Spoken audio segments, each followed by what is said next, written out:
It means you go to war. The numbers are a code for February 27th, 1844, the day the Dominican Republic declared independence from its Haitian rulers. In Hudson County, it would signify that all hell was about to break loose. As soon as somebody said 227, my people gonna come, and they're gonna come ready. August 24th, 2003, Hudson County. It was New Jersey's annual Dominican Day Parade. From a rooftop, Detective Davis Valdivia videotaped the crowd, on the lookout for gang violence. I was up there for several hours. I would say probably 6 hours on that roof. Little did he know that the bloodthirsty Dominican street gang, the Trinitarios, was out for revenge. 4 months earlier, a 60th Street gang member had stabbed a New Jersey Trinitario. The victim recovered, but the Trinitarios had yet to settle the score. An unacceptable situation for their New York brothers. They were upset that one of their members was stabbed and nothing was done about it.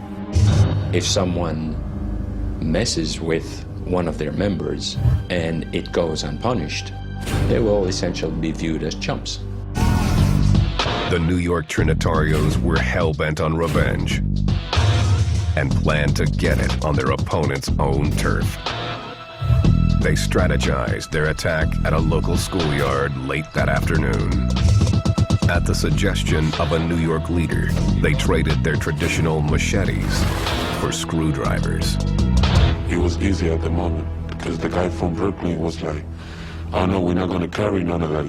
What if we get stopped by the cop? They see us with screwdrivers in the car, they're not gonna bother us with that. They sharpened the tips for good measure. They armed themselves with those screwdrivers, ripped clothing apart that were rags in the trunk of the car, and wrapped it around the handle. If there's cloth on the handle, your hand won't slip when you stab someone with it, and you're never going to leave fingerprints.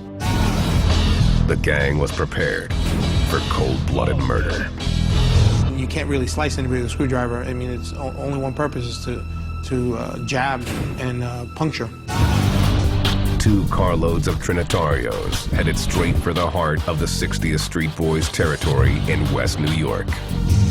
They found what they were looking for at the corner gas station at 60th Street and Broadway. The Trinitarios confronted 21-year-old Jameer Brown, who was an associate of the gang.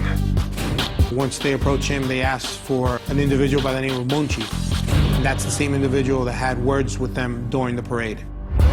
Munchi was nowhere in sight, but Brown stood up for his friend to the bloodthirsty mob. He responds to them saying he's not here, and if you have a problem with him, you have a problem with me. The Trinitarios pulled out their screwdrivers.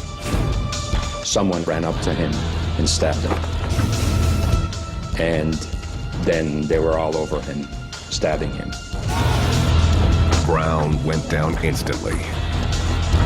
One of his friends, a 16-year-old, tried to break up the assault. One individual of the 60th Street Boys actually went to his aid, and he wound up getting stabbed in the forearm. Jameer's friend was able to escape and ran to alert police. He suffered a severe stab wound and would later need 19 stitches, but he survived the attack. Jameer Brown was not so lucky. The screwdrivers had ripped through a crucial artery. The Trinitarios scattered, leaving Jameer Brown essentially dying on the street. Brown died at a local hospital 90 minutes later. The murder sent a clear message from the Trinitarios to its many rivals. You do something to one of my peoples, I'm gonna do something to you. If that's what we gotta do to be known, so we can get our respect. If you mess with one of them, you're gonna mess with all of them. It also sent a message to New Jersey police, who finally realized the Trinitarios were in their own backyard. That was the first time that I actually heard of Trinitarios. After the parade is when I really learned about the Trinitarios. And since that day, things made a lot more sense to me. New Jersey PD immediately started hunting down the attackers and managed to catch 3 of them that night. By morning, Detective Valdivia was already interrogating one of the suspects, Trinitario Alex Colon. He showed Colon surveillance video of the parade. He sat there, viewed the videotape, and I recall him pointing to the individuals that I zoomed in on. He would say, that's so one of them, and that's so-and-so. He was there, and he was in the car, and he just went on and on. On November 25th, 2003, police in New York City and Hudson County made 5 more arrests. A 6th suspect was arrested a few weeks later. 2 more were in custody by March 2004. The charges included murder, aggravated assault, and unlawful possession of weapon. Among those charged were 2 alleged high-ranking Trinitario leaders, 22-year-old Ricardo Osorio of New York and 21-year-old Pablo Molina of New Jersey. The prosecution's case was coming together. I counted about 56 witnesses that were possibly going to testify if needed. Prosecutors also had a star witness. Alex Colon, the gangster who identified suspects on the parade videotape, was in jail facing a murder charge.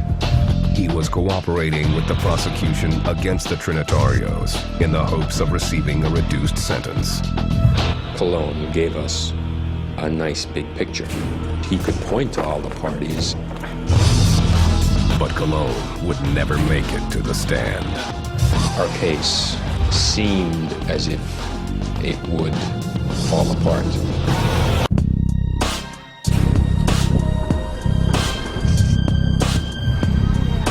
Hudson County, New Jersey.